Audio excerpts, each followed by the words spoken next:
Hello,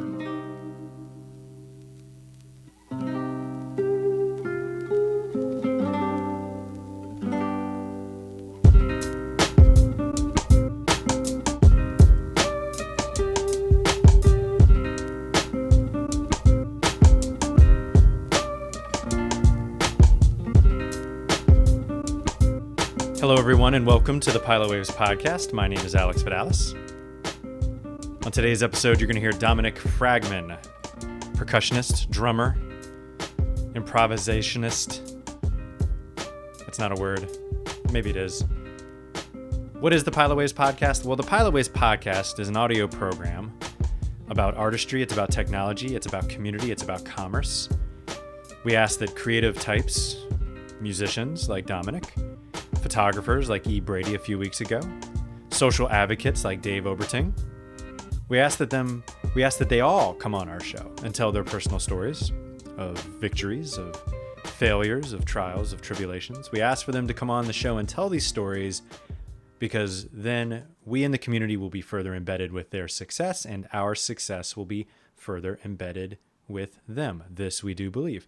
Dominic was a wonderful guest. This ranks up here. People who follow the show and have listened to other episodes, this ranks up there with the Alice Despard episodes in terms of giving me personally, a lot to think about, and questioning the way I go about things. And I want to thank Dominic for that, because that's the kind of thing that you want to run into more often in life.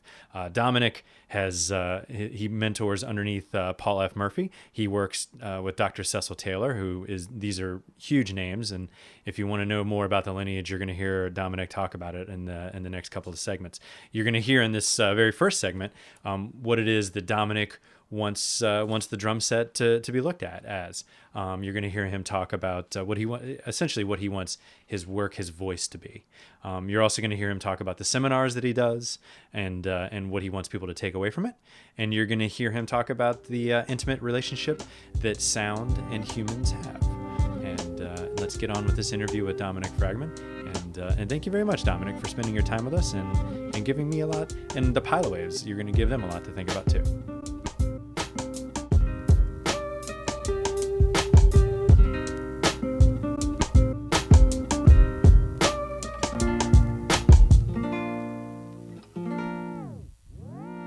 As a voice, though, like if I think about what that means to me, as what it means to find your voice or what it is that you're trying to do, to me that's like, say, like for me, my voice is what is significantly unique to me and my own thing that I can contribute. What is that? Like, how could you can you define that? Yeah. Well, I don't even know if I have it at this point, but I think what I'm trying to do, like when Cecil Taylor asked me to write the essay about my concepts to try to help me get grants and stuff, it was the kind of like what I'm trying to do is deal with the drum set as an instrument that is capable, at least of being to increase the perception of the instrument anyway, to be utilized as something that it has a greater role in composition, right. and it can also do something like the way that I've communicated before is like make as much music as a piano, say. So like if you were to sit down in a hall or a room of people and play just the drum set, that you could give the same sort of feeling that a person sitting there playing piano would have. Right. That you could capture people's attention in that way. And see, I think what that requires is sort of breaking the drum set, or continuing, because I think people have done this, to continue to break the drum set out of its conventional roles, especially as timekeeper, which has been happening throughout.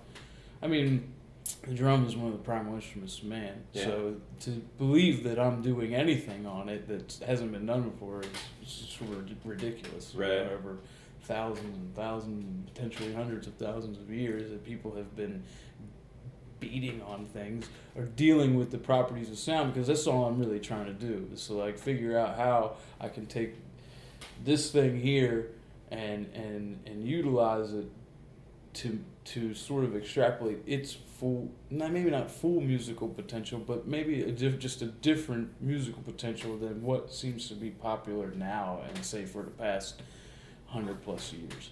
What's the level of the students who go to your seminars? Is that like across the board? So the seminars, kind of like this last one was at a music store, at a music shop, which was mostly like a lessons kind of place. So like the youngest person in the room, I think he was probably he looked like he was like 7 or something. But then there were 40, 50-year-old people in there too. And I'm trying to focus on getting this into schools. And right now I'm dealing with I did one in January at Southern High School in Anne Arundel County, and I have one coming up next month in Calvert County at a school called Calvert High School. And I think that, and I'm also speaking with some middle school people, and I would really like to be getting it into colleges too, to sort of as just a supplemental thing, almost like you're having a guest speaker, so you come in and do this thing, and just for one of the things that kept coming up at the last one I did, they were saying, well, what is the what's the difference between, or the delineation between somebody who does these things and executes in technique and creativity, what sort of brings them to that point. And I think it really is just being aware that you can do that developing your technique is just a means to a seamless transmission of thought to expression. Right on. In any field, discipline, knowledge, skill, whatever, right? The technique facilitates the invention. That's I could say that's totally right, but I'm not. I'm speaking from the sidelines. But we had another gentleman on this show. His name was Ted Zook. I know Ted. He's the reason why I'm here. Oh, right on, right on. So Ted Zook and Aaron Martin, they were on Aaron the show as well. Right on. Yeah. So Aaron and Ted were on the show, and they were talking about chops. And the chops really are about just being able to express the idea without having to think about it. Right. And in improvisation, Ted, that's where Ted is so rooted, Yeah. And when you see him actually play something he's written, you get this whole different experience. Yeah. And just how deep his knowledge goes. But then when you see him in that improv environment, it's easier, and it's not any disrespect to his material. It's just such a simple and different execution versus when you watch his fingers go absolutely apeshit on, the guitar, which is pretty wild. Well, that's one thing as a student, and I took my first lesson outside of trumpet and high school and middle school band and all that. When I started taking lessons, I think I was 17, and and through that period, and then I was a student at Berklee College of Music, and it seemed to be among the people, and I don't know if it was just that age group or whatever, that age bracket, not necessarily a generational thing, but just that it was there's feel guys and there's chops guys. You know what I mean? And, oh, he's just a chops guy, or, oh, he's just really, is a feel guy, or this or that. And it was this dichotomy, It was very interesting, but that's not true. That's BS. I mean, maybe it's true for those people, but that's not what that doesn't have to be. You know what I mean? And the way it was kind of sort of talked about, it seemed like that was how it had to be. It was either you're going to work on your chops or you're going to work on your feel, and I mean, that was a misconception. And sort of to be able to develop certain things, to be able to develop technically and feel-wise, you know what I mean? Do you know what I mean when I say the feel-wise? Of course. I guess expression-wise. Right. And then to be able to develop all those things, to be able to deal with your own concepts and organizations of sound and that sort of thing, and to know that you can do that, or to do it, and for it to be okay to try, and for it to sound terrible, but to keep going, or so you can develop more ideas and try new things and get to see. I think music is a very it's a very personal thing, but it's also, as one of the 7 liberal arts, that which is the manifestation of numbers and time, It is an exploration of the possibilities of the universal possibilities, and universal truths. Yeah. So in that endeavor, in that pursuit, you're sort of, by contributing your own thing and having the knowledge to contribute something and the ability to contribute something, you're contributing a possibility. So you're contributing to the infinite universal possibilities of universal truth. You know what I'm saying? So it's a very, very that can be a very intimate thing. Sound is a very intimate thing. If all matter is made up of vibrating atoms, Mm-hmm. then all matter is made up of vibrations. Right. Vibrations are sound. So then all matter is sound. And if people are matter, then people are sound. Mm-hmm. You know what I mean? So Completely. that's a very intimate relationship. Right. So you can develop these things and give your input to that process. And I think that becoming aware that that is a possibility in itself, just knowing it, just not even me, it's not necessarily like at these seminars that you're going to show up and leave and know or be able to do something, execute something completely different than what you did when you came in the door after listening to some dude ramble for an hour. I don't think it's quite right to say that Dominic is just some dude who rambled on for an hour, but that's just my own opinion. I wanted to send a special thanks to Jim Thompson, Heavy Breathing, for allowing me to work on their Indiegogo campaign. If you've been keeping track, the Indiegogo campaign was a huge success, and I mean I had very, very little to do with it other than coming up with the idea to crowdsource. But other than that, Amanda Kleinman and Eric Jackson and Jeff, they all put their heads together and figured out how to make it a success, despite the fact that I couldn't figure out how to give anyone any money. So in the next segment with Dominic, you're gonna hear him talk about the value of knowing the foundation and the landscape of what it is that you're trying to accomplish, and sort of like the landscape of music and creativity. And you're gonna hear him talk about the responsibility that one has, not just in creativity, but music and life.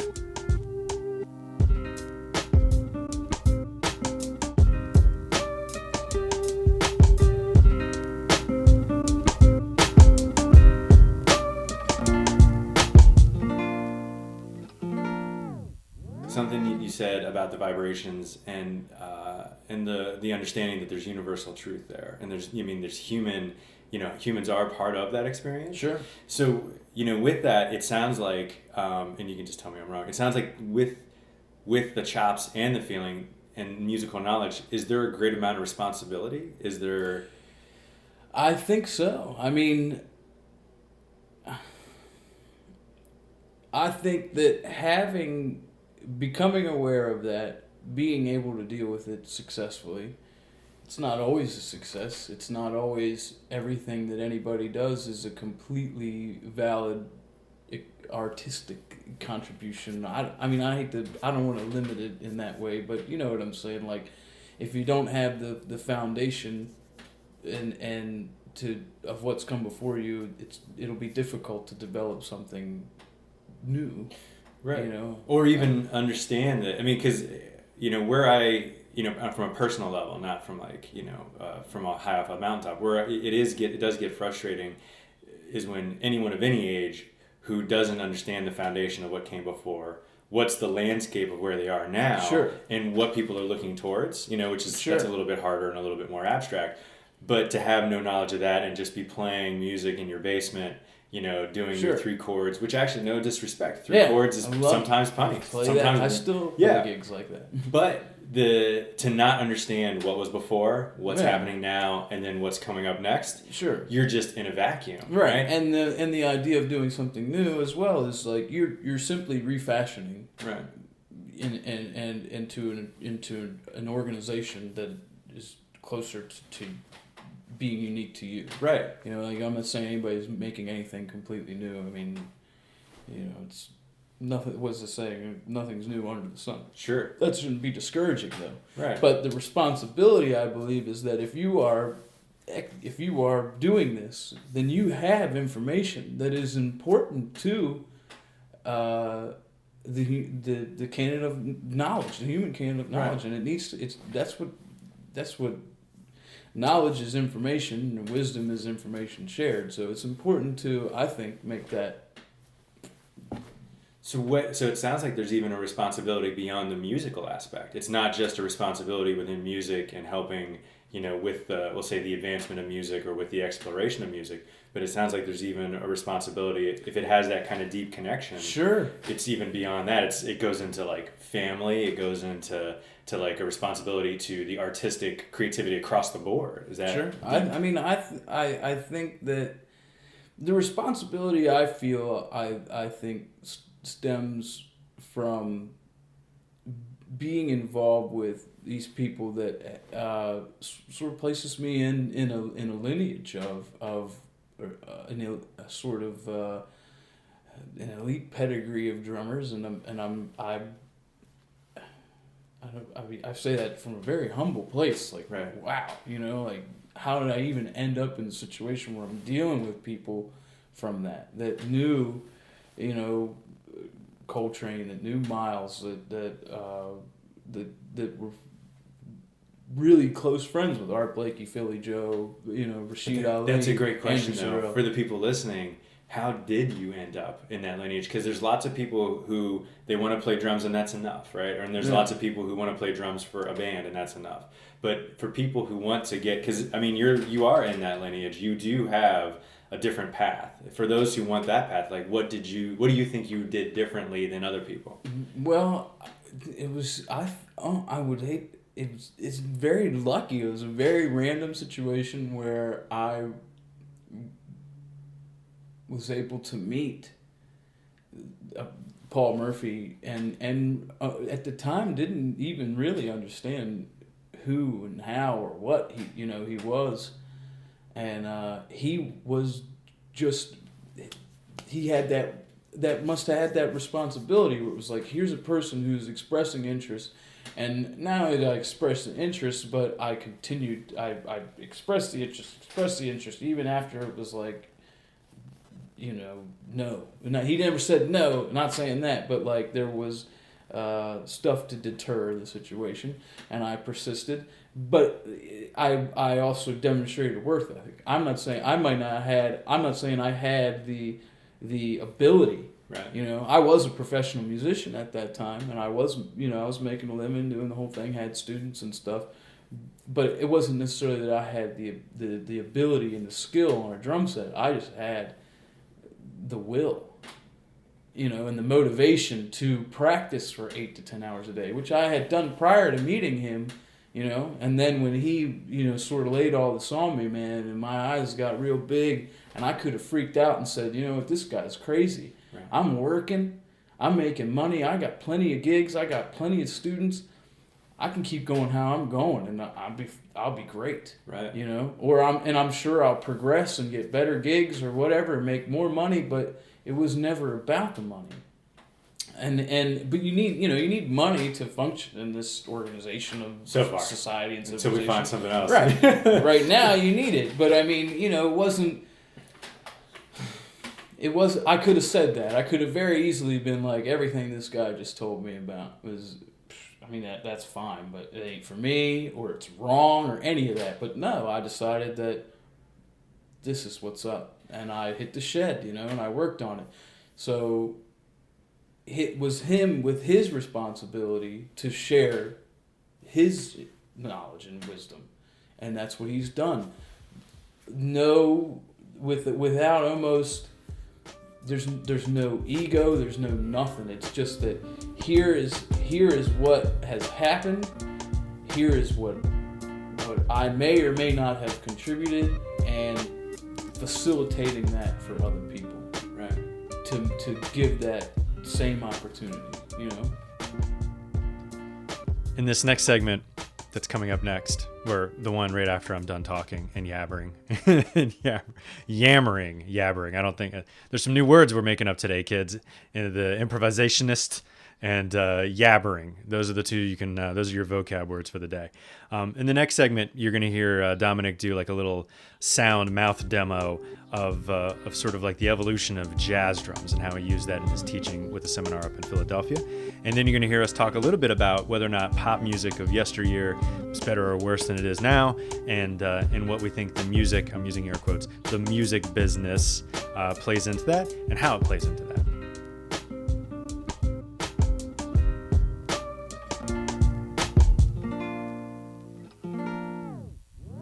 Give me, if you have an example, and don't feel if it puts you too much on the spot. Like, is there, like, when you try to explain someone in words, like what it is you're trying to accomplish, what do you play for them that shows the concept? Man, because I saw you do like classical interpretations in your YouTube videos and stuff, and so when you were talking about like what you were trying to accomplish, like it made sense to me through the YouTube videos. Yeah, that communicates it pretty well. Well, that's good. I'm happy about that. I think, like, I just did I've been doing these seminars called The Foundations of Classical and Contemporary Music with a focus on composition, improvisation, and innovation. So that the whole thing really involves, getting these elements, these fundamental things in all aspects to be able to sort of deal with composition, to deal with sound and what makes it up, and then to be able to put those elements together as improvisation. So the composition, improvisation, which hopefully leads you to your own sort of interpretations of these things, being the innovation, in style or in concept or what have you. So I recently did one of these in Pittsburgh. And somebody, basically, we were having this conversation, and it kind of came up, could you demonstrate something like that? And I think the sort of evolution of the drum set and drumming through the jazz tradition, you can hear that from ragtime and swing, and the sort of New Orleans marching stuff like Baby Dots and all that. It comes through where even if you just think about like what they did with the bass drum, where everybody talks about they play quarter notes on the bass drum, so they have this, you know what I mean? Sure. Whatever the tempo is, and they're kind of stomping it out with their foot. Well, as the tradition evolved into swing, they were doing that, and they had the ride cymbal going, and then the ride cymbal took over, and the foot became less of it didn't need to state that anymore. It didn't need to state this pulse because the ride cymbal had it in it. Right. And then as bebop came through, that ride cymbal got broken up more, and so things got spread around the drum set more, and then as the avant-garde started to develop, that stuff just became, either the pulse was throughout the drum set, or the pulse really got broken up too. So, but the idea could still be there. So if you play for somebody, have time just on your foot and a hi-hat, boom chick boom chick boom chick boom chick ka-zang chick ka-zang chick ka-zang chick ka-zang, well, you can start to leave out some stuff and still communicate the feeling that's bang dang ka-jang chick ka-jang chick ka-jang, because everybody knows dang chick ka-jang chick ka-jang chick ka-jang, and that's when you can start to go ka-jang jang chick ka-jang ka-jang chick ka-jang ja ja ja boom chick ka ka ding ka-ding chick, and you can still hear ding chick ka-jang. Yeah, of course. Yeah. It's like you're leaving out the notes, but they're still there. Sure, right? But and that's, I mean, you have to be aware of that in yourself to be able to do it, to execute it, and communicate it. You know what I mean? Sure. Talking about it is, who was it that said talking about music is like dancing about architecture? You know? So when you said like the avant-garde, and that's like the bastion of the sometimes the unlearned, which is, well, I'm trying to do something different. You're just not getting it. And the the issue I think is that there's a large percentage of people doing that would call themselves participators of that tradition or of that ilk or whatever, that really, I hate to say, I don't want to say anything negative, but they can't execute. You know what I mean? Exactly. Yeah. And it's just it's probably just as big a ratio from ability to non-ability, but still trying, as it is in the commercial world. Right. But you don't recognize it because maybe it's more difficult to recognize, or maybe I'm not sure. I don't know. But there's that's there for sure. We can let's. I mean, I think that there's examples that you can make, and we're not going to speak of anyone we would probably ever meet, But it's the difference in execution with a formulaic song is not bad in and of itself. No. A B to A is fine, right? Totally. And there are these pop songs, and I tell people, I'm like, this isn't just me being an old man. Pop songs written in the 60s and the 70s are in and of themselves better than pop songs written today, because there is and I'm not saying, and I get, you can take pockets and find genius in there, but there was something more earnest about a lot of the songwriting in that style, I find. I think that what you might be picking up on isn't necessarily a better song. Right. I mean, there are those, but there are really good songs now sure, too. Of course. The percentage of great to not so great. The ratio. Yeah, right. Like there's. The great is a smaller percentage. Right. The good is smaller. Not I won't say the good, but the really good is what makes that is that it stands out. How can it stand out if it's 100%? I'm with you. So back then they had that percentage. Now we have that percentage, but we're not back then. We're now, and we're exposed to all of it now. Mm-hmm. So we hear maybe more crap than we hear good, but that's just a natural situation.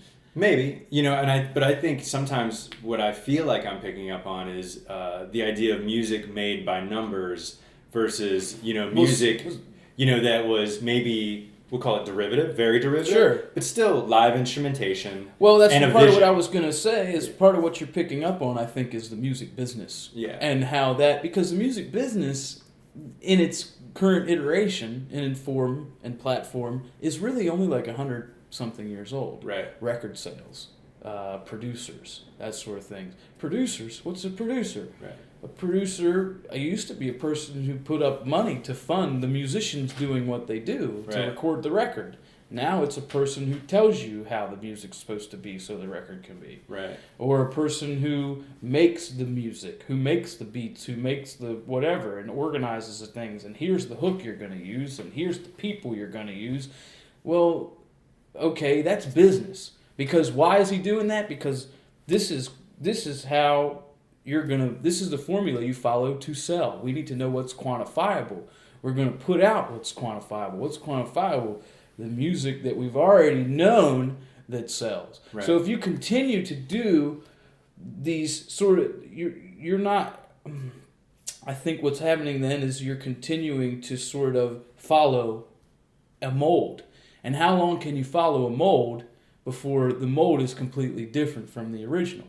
So the original has that heart and soul, that feeling, that excitement. Well, if you continue to make it derivative, that's what you're going to get. And I think, unfortunately, there's a lot of that occurring because of the music business. Right. But music business that's great, that can be there. But we have to remember that it's business. It's sort of like the situation I said before. I had gigs, I had students, I had the money.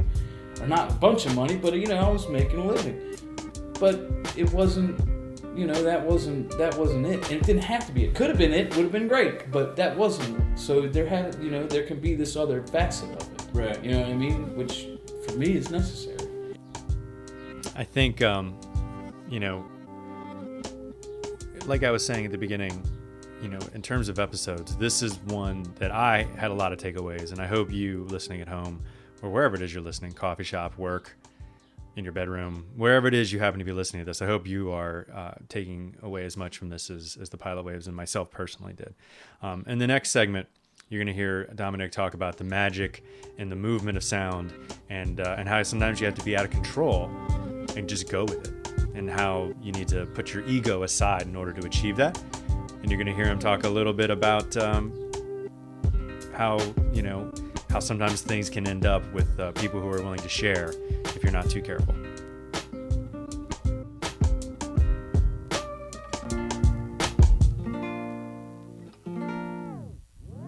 The sort of dealing with the natural movement of sound and the natural movement of, say, melody and participating in that and becoming sort of just like you getting your technique to a point where you're just you are facilitating that natural movement of what happens. So you're completely unconcerned with what you're doing to participate in this process that is sort of natural, you know, the movement of sound, the movement of music, and you want to be able to not control it, to not manipulate it. You just want to go with it, and to get to that point and be in that space. It's really is magical, and it's to have that feeling and to be able to get out of the way and let things happen and come together is sort of the closest thing to heaven that I can imagine, that I've been able to experience. And it's a state of truth, of being completely true to something and allowing it to be completely true to itself, and you just being there with it. And it's yeah, I don't know how to. I mean, that's, you know, no matter what religion you're from, that is what God is. You know, that's touching God, you know, is to touch truth, you know, and to be open to that. I think, do you think that that's hard for people in today? Do you think it's Yes. harder for people today than it was, say, 100 years ago? I can't speak to that, but I do think it's something that is difficult for people. I do think that I don't think it's an easy thing to begin with, to be able to just, because that all comes down to sort of,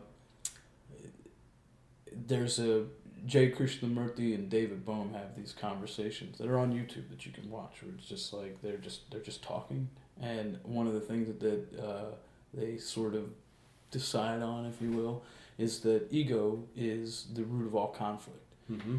Well, getting rid of ego, and in a way, I mean, you know, we can do things that we don't have any ego or whatever, but to get rid of the sort of identification of self and not self is a very difficult thing to do. Right. And I don't know, I'm not saying I can do it, but I recognize that is an extremely difficult task, because I'm me and you're not me. But I also believe that, you know, we are all one, and we are one with the world and the universe. So, but I mean, to get out of the way of that and let yourself be that, it takes a lot of meditation, a lot of devotion to that, and it's hard to live it the way that we need to live and do that. I would like to be able to contribute something that can then be used and built upon. Right. You know what I mean? It doesn't have anything to do with me. Like, if I got to a point where, like, with the classical videos or whatever, with the drumming, where I just, you know, I for some reason just couldn't keep going anymore. There was some major crisis in my life, financial crisis or injury or something, where it was like, all right, that's it. I can't do it anymore. I mean, of course, I would still do it for myself, but also knowing that if you can't shed every day for 4, 5, 6, 7, 8 hours, that your technique's going to fall off, and your ability to execute and have a seamless transmission from thought to expression is going to begin to, you know, go away. That you're not going to be able to execute at that level to create something. But if you've already sort of giving some groundwork for somebody else to follow, that's a good thing. People that are willing to share information with you, who are totally willing to share information with you, like to benefit you, to help a cause, whatever, they will share that information with you, and they will be open with you. But if you do things to block them from doing that, to deny it, they may not have a problem with it at all. But I imagine that they're not going to exert the effort to bring you in. They're not going to work to try to help you, who then are sabotaging yourself. That's so spot on, because it's a waste of their time. It's a waste of your time. And more importantly, it's a waste of someone else's time that they could actually be teaching. And they might still they might still be great friends with you, Right. but they're not going to they're not going to. I wouldn't imagine, they're basically, if someone's talking to you and they're hipping you to some stuff, they're going to hip you to the stuff. If you cut them off, they might keep talking to you, but they're no longer going to probably hip you to some stuff. Right. You know what I mean? Totally. So Ted's that way. that's on you. Yeah, I mean, that's on you, man. That's like, I mean, and you have to own that. If you're trying to do something, you got to do it. Right. And you I guess depending on what it is, maybe not depending on what it is, but you have to organize your life for that. Right. And that doesn't mean that there can't be things in your life that particularly aren't necessarily that, or that, I mean, like I for a long time had I probably still have a problem, but like, I don't get to make it to anybody's anything. Weddings, birthdays, that sort of thing. Stuff with friends and family, it's hard, and it can be very hard, but I'm very fortunate because all my family and friends understand, and they know, and my girlfriend understands. I have to try to have people in my life that will facilitate my doing of this, the extrapolation of potential. That's what living is about, right? The extrapolation of potential and growth, I guess. I think the growth thing, people have a problem with the growth. I've had long talks about why growth isn't the meaning of life. That's a great question for you listening at home. Is growth the meaning of life? You can send your answer on our Facebook page. You can post it to our wall. You can send us a tweet at Pilot Waves, or you can email us, culture@pilotwaves.com. If you do so, $5 for you. You know what? We're going to up it. $10. Answer Dominic's question. Is it the meaning of life? Is it a big part of life? Growth? We want to hear more from you. So the whole reason that Dominic even told that little bit about what it's like, if you're not open to, people who are willing to share their gifts with you. I told him a story, and I cut it out because it was just, we cut it out for time. There's a guest that I'm sure a lot of you who are fans of the show know about, Don Zientara. Don Zientara, he was very kind to let me use his alley for a show one day, one whole Saturday afternoon. And basically it didn't work out, or it wasn't going to work out. And then a bunch of stuff happened, and I'll spare you all the details, but a bunch of stuff happened, a bunch of bullshit. And then Don was like, well, where were you? Cause I just no-showed on him, and I sent him this long, elaborate email of all the problems that had occurred and my own hang-ups and all this stuff. And I said, hey, would you give someone another chance? So he ignored, or didn't ignore, but after all this huge email that I sent to him, he just wrote back yes. When I said, would you be willing to give me another chance? And what I took away from that, and the reason that Dominic and I even got on that conversation topic is, it's you can get caught up in your own story if you want, but at the end of the day, did you show up or did you not show up?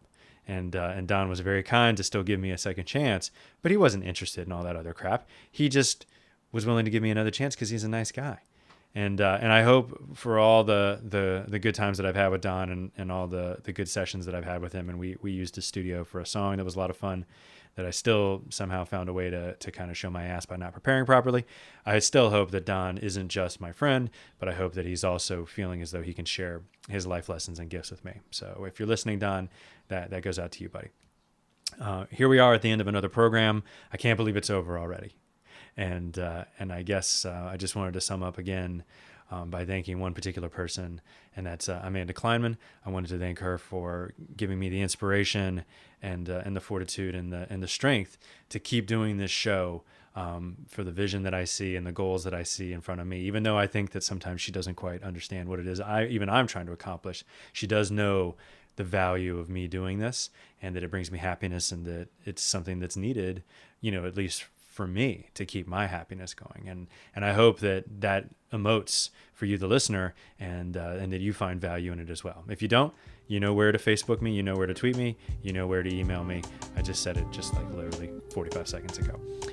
As we are at the end of the show, I wanted to remind everyone of this very special thing, and that's that everything always was, everything always is, and everything always will be simply wonderful.